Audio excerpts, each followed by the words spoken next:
jangan suudzon sama Allah terus bilang, nggak enak banyak minta, amal saya sedikit, mending saya beramal aja nggak usah banyak minta.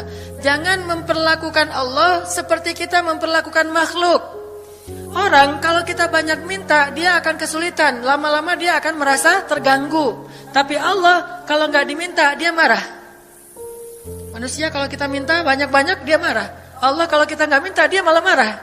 Masya Allah ya, luar biasa. Allah tuh senang banget kalau hambanya meminta.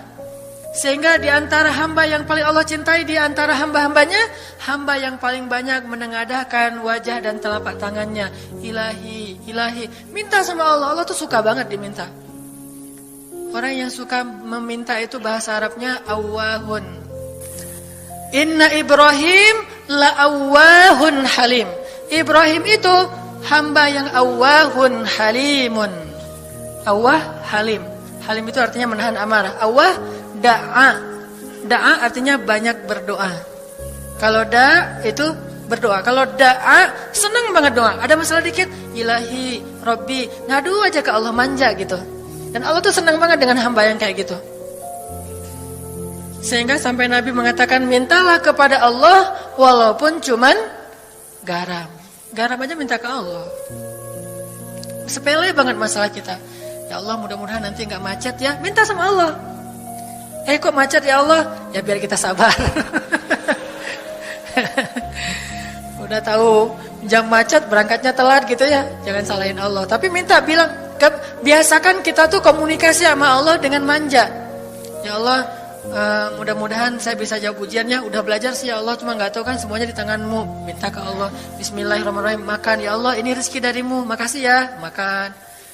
Kalau bahasa lainnya makasih, alhamdulillah. Alhamdulillahilladzi at'amani hadza wa razaqanihi min ghairi haulin minni wala quwwah. Hafal tuh? Kalau enggak hafal udah aja bismillah lah.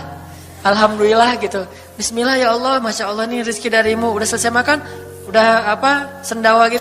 Alhamdulillah, Allah baik banget. Ngomong sama Allah, sering-sering komunikasi sama Allah. Dan Allah itu wa huwa ma'akum aina ma kuntum. Dia bersama kalian dimanapun kalian berada. Bersama ya, bukan ada. Kalau ada itu beda. Allah di mana-mana itu beda. Tapi Allah bersama kalian itu artinya Allah melihat, Allah mendengar, Allah menyaksikan, Allah mencatat, Allah maha menilai bersama kita. Kalau ada, dia bertempat. Sehingga nanti kalau ada anak bilang, "Mah, Allah di mana?" Allah ada di mana-mana, Dek. Tadi dia malah karena cerdas, kalau gitu di WC juga ada, kan nggak boleh kan? Ini jawaban yang keliru, kurang filsafat. Allah itu bukan ada di mana-mana. Allah bersama kita dimanapun kita berada. Itu beda. Kalau bersama, ma'iyah artinya Allah melihat, menyaksikan, mendengar, menghargai dan terus memelihara dimanapun. Sehingga nggak usah khawatir bahwa ini mah nggak di masjid, nggak apa-apa. Selama bukan di tempat yang najis seperti di kamar mandi atau di mana yang tempat-tempat yang nggak boleh, kita itu mah nggak. Tapi yang di tempat yang umum, di pasar, di jalan, lagi di kendaraan, di dalam masjid, di luar masjid, Allah, ilahi, Rabbi. Kalau perlu lebih manja lagi, pakai irama dikit. Allah, gitu. Kayak orang manggil temennya gitu. Atau kita miss call Allah dulu. Ya Allah, udah nggak ngomong apa-apa. Itu miss call. Miss call Allah. Ngapain miss call? Caper, kangen sama Allah. Allah gitu lagi. Itu zikir kan? Allah, kata Allah, ada apa hambaku? Allah lagi, terus saja Allah. Di miss call berkali-kali, pas Allah buka, wah 100 miss call. Allah 100 kali zikir. Udah 100 kali miss call, Allah yang telepon balik. Ada apa hambaku? Wah, ditelepon sama Allah. Lewat kejadian-kejadian hidup, tiba-tiba ada kejutan dari Allah. Langsung bilang sama Allah, thanks Allah. Kan romantis tuh sama Allah. Jangan cuma sama cewek doang bilang thanks, segala macam bahasa-bahasa yang keren. Sama Allah juga harus keren. Tapi setelah thanks, alhamdulillah, karena itu yang paling baik. Intinya harus percaya sama Allah. Allah tuh senang banget didoain. Kita berdoa kepadanya gitu. Allah tuh senang. Terus makna percaya sama Allah juga, kita percaya bahwa Allah itu nggak akan ngecewain orang yang berdoa. Ujibu da'watad da'i idza da'an. Aku pasti mengijabah doa hamba-hamba yang berdoa kepadaku. Enggak usah khawatir. pasti diijabah. Tapi kok masih belum aja Ustadz? Nah, kita harus belajar apa itu makna diijabah. Jangan-jangan Allah udah mengijabah, kita nggak ngerti. Kayak ada analogi tentang orang yang tenggelam, terus dia meninggal sambil menuduh Allah, Allah kok nggak nolong saya? Bukankah aku sudah mengirim pelampung? Jadi pelampung itu cara Allah menolong kita. Kita berharap ditolongnya tiba-tiba selamat aja di pantai. Nggak kayak gitu. Allah punya cara. Sehingga kita harus belajar memahami maksud Allah. Allah maksudnya apa? Di antara cara Allah mengijabah, kata para ulama, satu, Allah mengijabah persis seperti yang kita minta. Dua, Allah mengijabah yang lebih baik dari yang kita minta. Yang ketiga, Allah kalau nggak ngasih persis, ngasih yang lebih baik, dikasih di akhirat. Bahkan itu lebih keren daripada di dunia.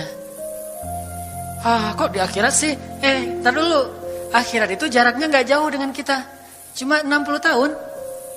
60 tahun tuh cepat banget loh. Sekarang rata-rata usianya berapa? Bahaya kalau nanya usia. Kalau saya udah setengah, udah 30-an tahun. Teman-teman pasti masih 17 ya. Angkat tangan yang 17. Nggak ada, di bawah 20 tahun, di bawah 20 tahun. Yang di atas 40.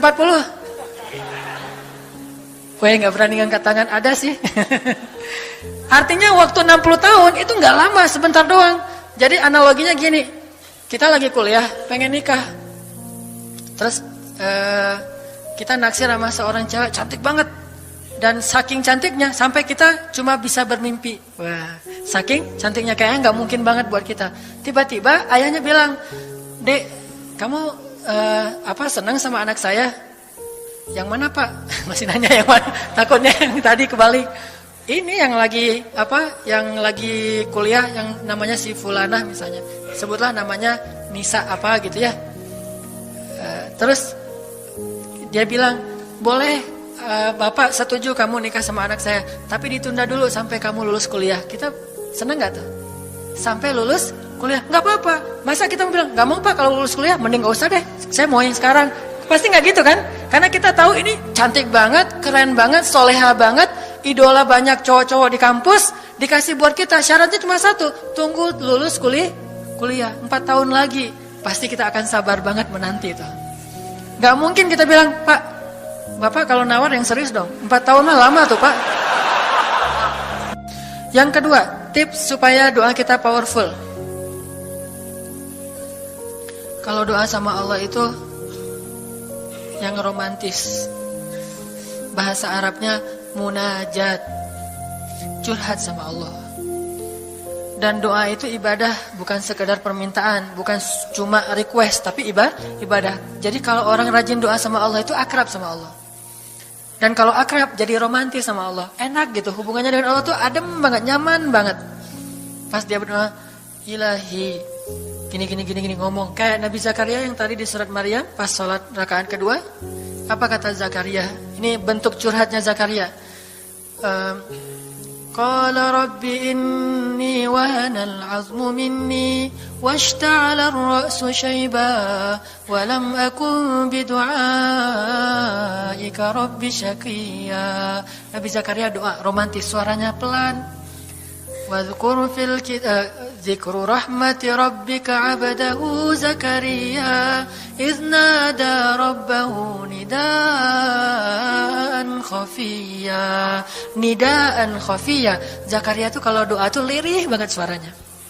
Lembut banget. Jadi duduk sendiri, "Ilahi ya Allah." Bersenandung seperti Nabi Daud. Romantis sama Allah, bukan "Ya Allah." Itu mah doa khusus untuk perang itu mah. Doain Palestina, doain Suriah itu harus tegas. Kayak Nabi kalau berdoa itu dengan menelunjuk. Kadang Nabi mengangkat tangan, kadang Nabi mengangkat kedua tangan sampai tinggi, kadang Nabi nggak mengangkat tangan, kadang Nabi memakai telunjuk. Semuanya itu sunnah. Jangan kita saling debat masalah, "Oh nggak boleh angkat tangan." Kadang Nabi mengangkat tangan, kadang Nabi tidak mengangkat tangan, kadang Nabi malah menunjuk gini. Kalau urusannya bab perang, biasanya gini, "Ya Allah, ya Allah." Bukan nyuruh Allah ya. Beda kesannya nunjuk Arab dengan nunjuk Indonesia. Kalau Arab, ngapain lo nunjuk gue? Kan gitu ya. Kalau Allah mah Nggak kayak gitu. Allah pakai bahasa Arab, jadi pakai filsafat Arab. Nelunjuk itu maknanya sangat berharap dan tegas gitu. Jadi kita doa pelan. Ya ilahi, inni wahanal azmu minni washta'ala ar-ra'su shayba wa lam akun bidu'aika rabbi syaqiyya. Ya Allah, tulang saya udah lemah, rambut saya sudah beruban semuanya, tidak ada satu helai pun yang hitam. Tapi saya belum pernah berputus asa dari berdoa kepadamu ya Allah. Ini namanya curhat. Wa inni khiftul mawaliya min warai. Ya Allah, saya takut banget kalau saya meninggal tidak ada yang meneruskan dakwah saya, sedangkan Bani Israel itu mudah tergelincir. Fahabli min ladunka waliya. Ya Allah, beri saya seorang anak walaupun istri saya sudah mandul, tapi saya terus berharap kepadamu ya Allah. Ya Allah, please gitu. Waj'alhu rabbi radiyya. Ya Allah, jadikan anak itu yang sangat engkau ridhoi. Minta Nabi Zakaria ke Allah. Tiba-tiba dapat kejutan. Ya Zakaria, inna nubashiruka bi ghulam. Wahai Zakaria, bergembiralah, kamu akan punya seorang anak laki-laki. Itu hasil curhat ke Allah. Langsung Allah kasih nama. Ismuhu Yahya, lam naj'al lahu min qablu samiyya. Namanya Yahya, kata Allah. Jangan cari lagi di Google. Udah ada namanya tuh, nggak perlu lagi nyari di googling gitu. Nama yang bagus apa gitu kan ya. Lagi serius-serius.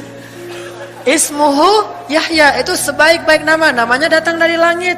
Ismuhu Yahya, lam naj'al lahu min qablu samiyya.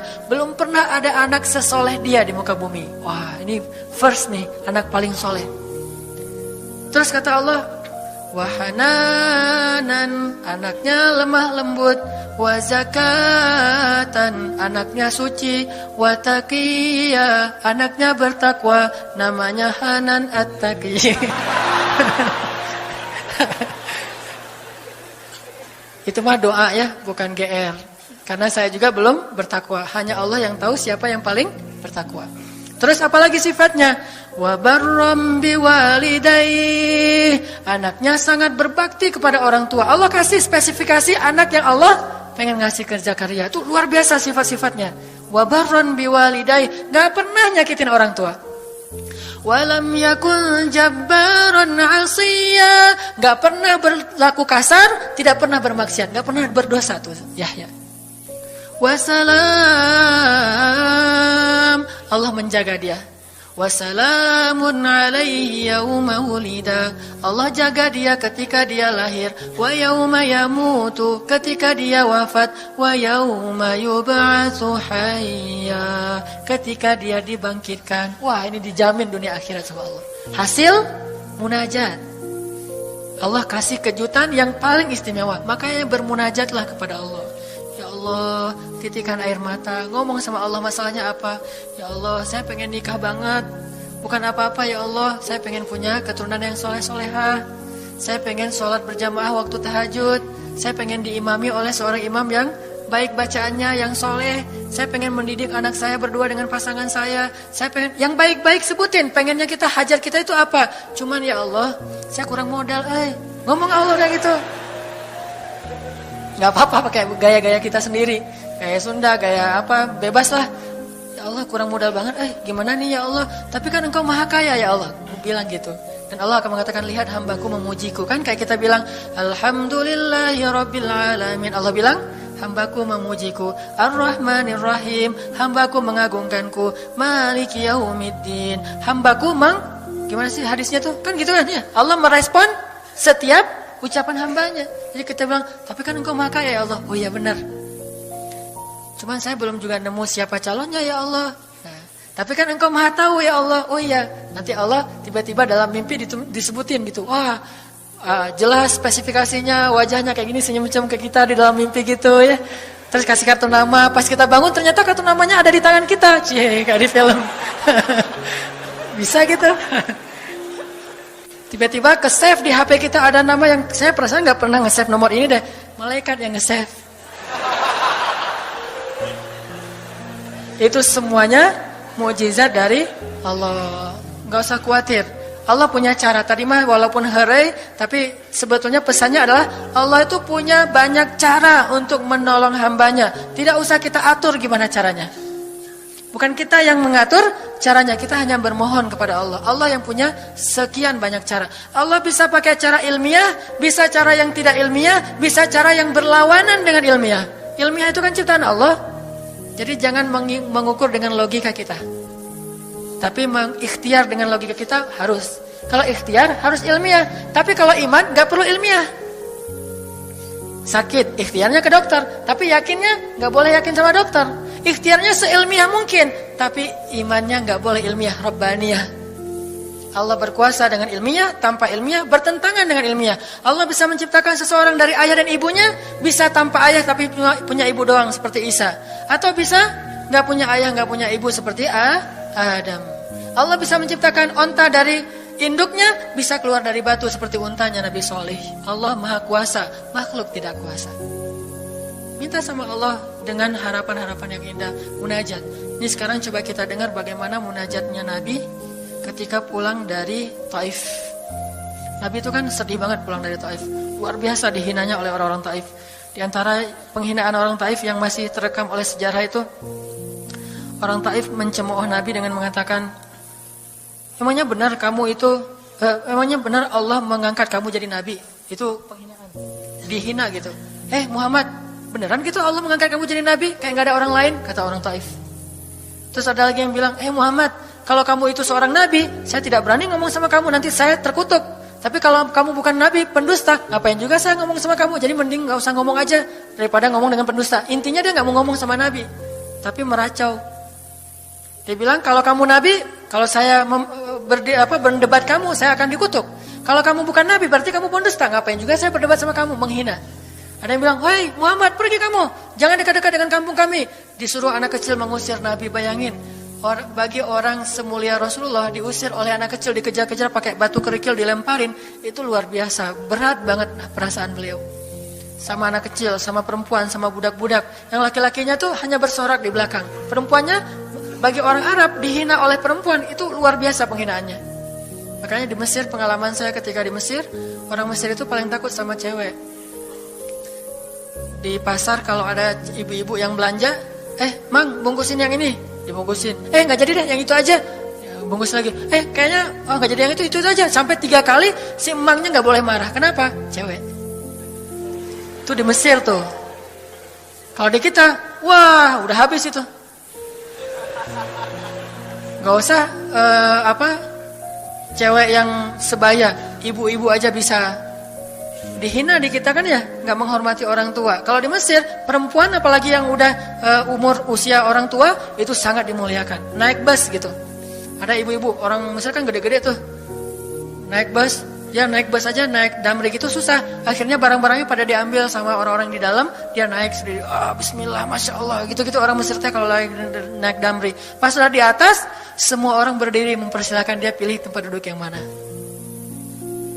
Itu budaya yang mungkin di Singapura juga pas saya ke Singapura kayak gitu. Tapi kok di Indonesia agak-agak jarang nih. Sering ada laki-laki muda duduk di halte atau di mana tempat-tempat umum, sementara di sebelahnya ada ibu-ibu yang gendong anaknya, tapi nggak ada tempat duduk. Di mana rasa malu dan rasa penghargaan terhadap perempuan.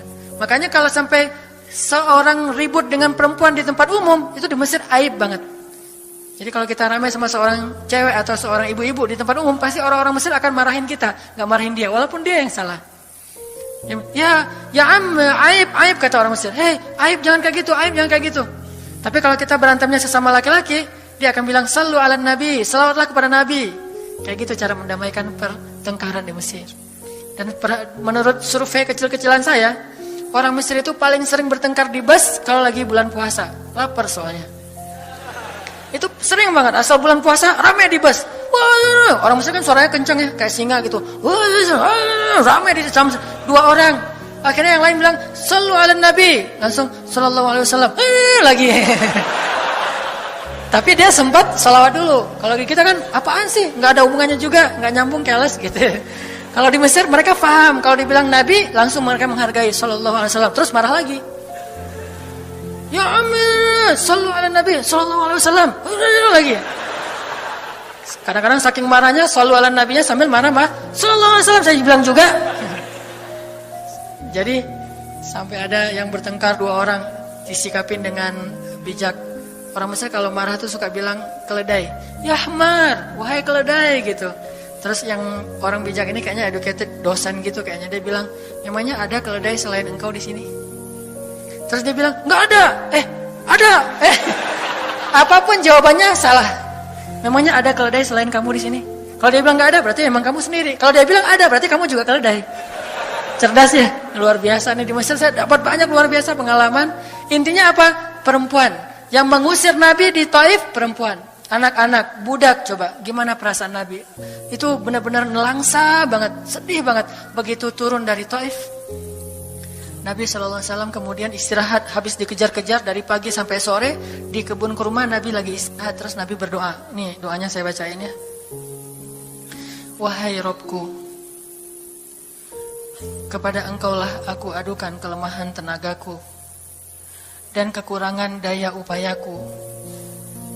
Wahai Robku, engkaulah yang maha rahim, engkaulah pelindung orang-orang yang lemah, engkaulah penciptaku. Kepada engkau aku berserah diri ya Allah. Kepada musuh, kepada siapa engkau akan menyerahkanku ya Allah?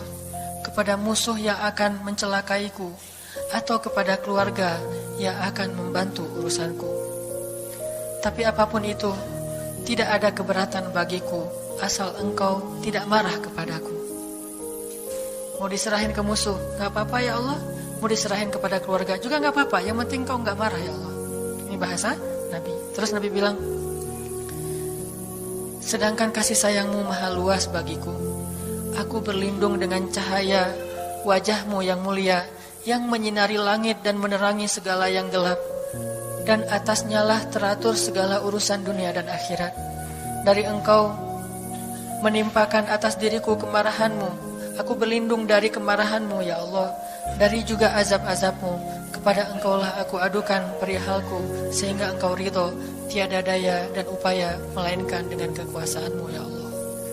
Tapi ini kalau kita baca dengan versi Arabnya lebih romantis lagi. Versi terjemah memang agak kaku.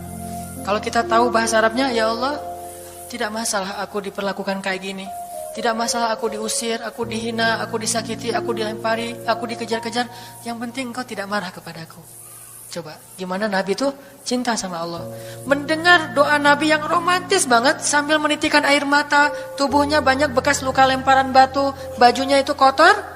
Malaikat itu sampai gak tega. Sampai Jibril turun. Wahai Muhammad, kata Jibril. Ya Rasulullah, wahai kekasih Allah, kata Jibril.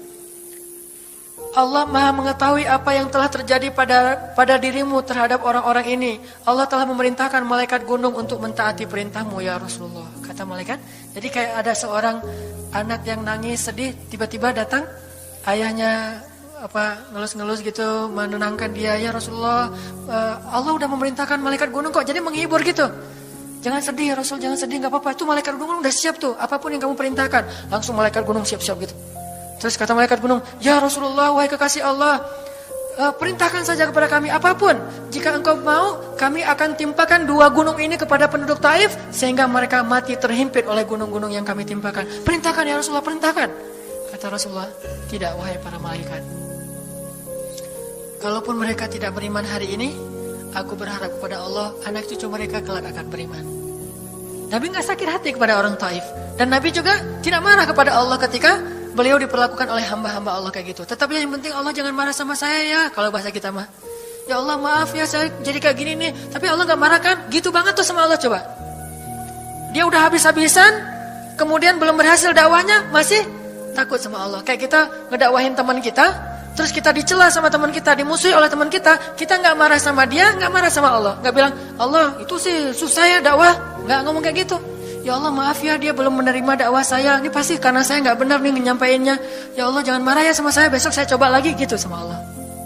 Terus ke orangnya gak marah karena mungkin dia fa'innahum la ya'lamun, mereka tidak mengerti. Besok akan dicoba lagi, didakwahin lagi, diajak lagi, terus aja kayak gitu. Ini munajat Nabi kepada Allah SWT. Sehingga gara-gara munajat itu malaikat turun. Sama kayak munajat curhatnya Nabi Yunus.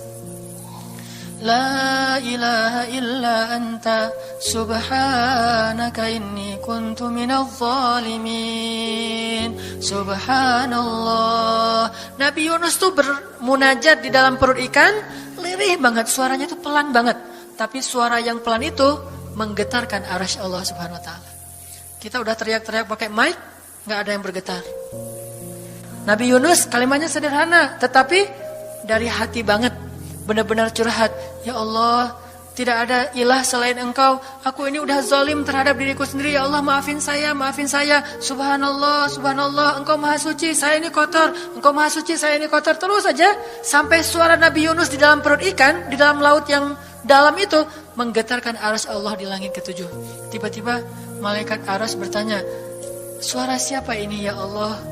Begitu indah, begitu lembut, meminta ampun kepadamu ya Allah. Kata Allah, itu suara hambaku Yunus. Apa yang dia minta ya Allah? Dia minta ampun kepadaku. Ya Allah, please ampunin dia ya Allah, please. Kata malaikat-malaikatnya. Semua malaikat meminta ampun untuk Yunus alaihissalam. Sehingga kemudian Allah mengatakan, ya sudah aku ampuni dia. Tiba-tiba Nabi Yunus diselamatkan. Curhat sama Allah. Kalau ada masalah, bilang ke Allah. Apapun, ya Allah. Duduk sambil bersandar di pohon. Ya Allah, coba buka surat Al-Qasas.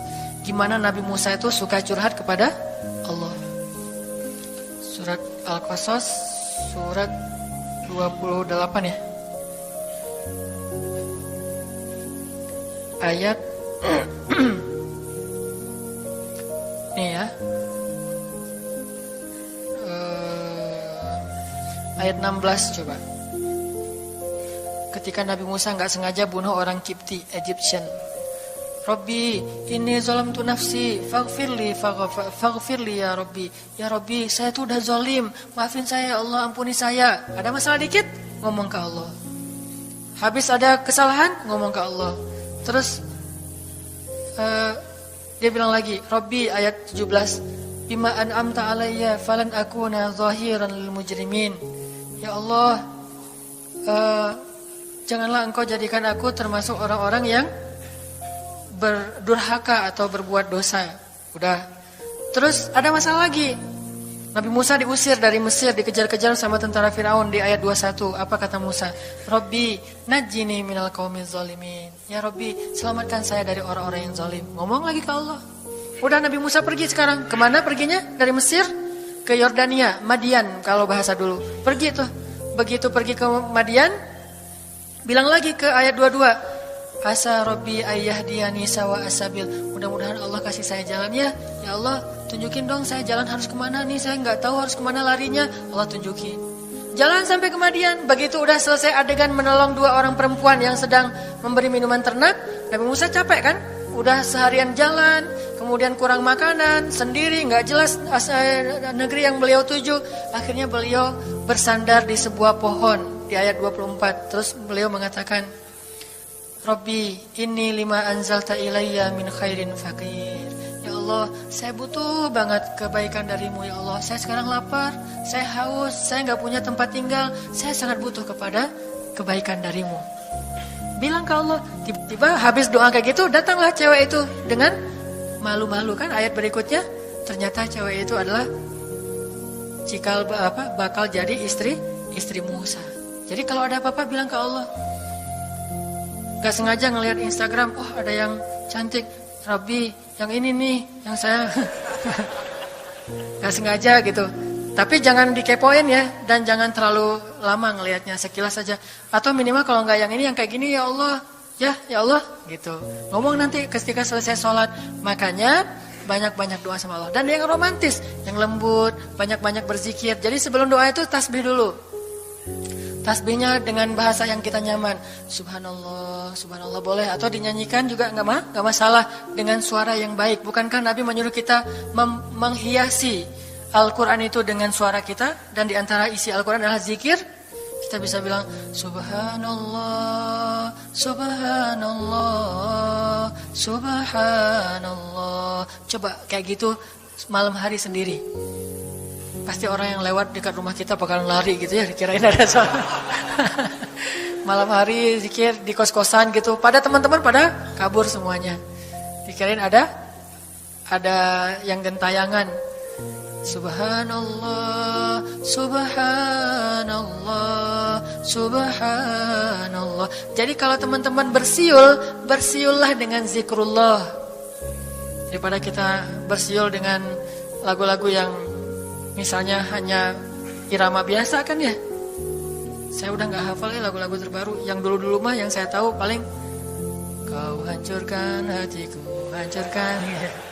Nah gitu aja bersiulnya di mobil, kau hancurkan hatiku.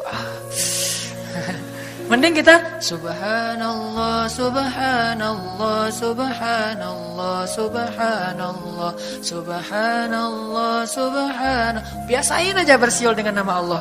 Itu namanya miskolin Allah.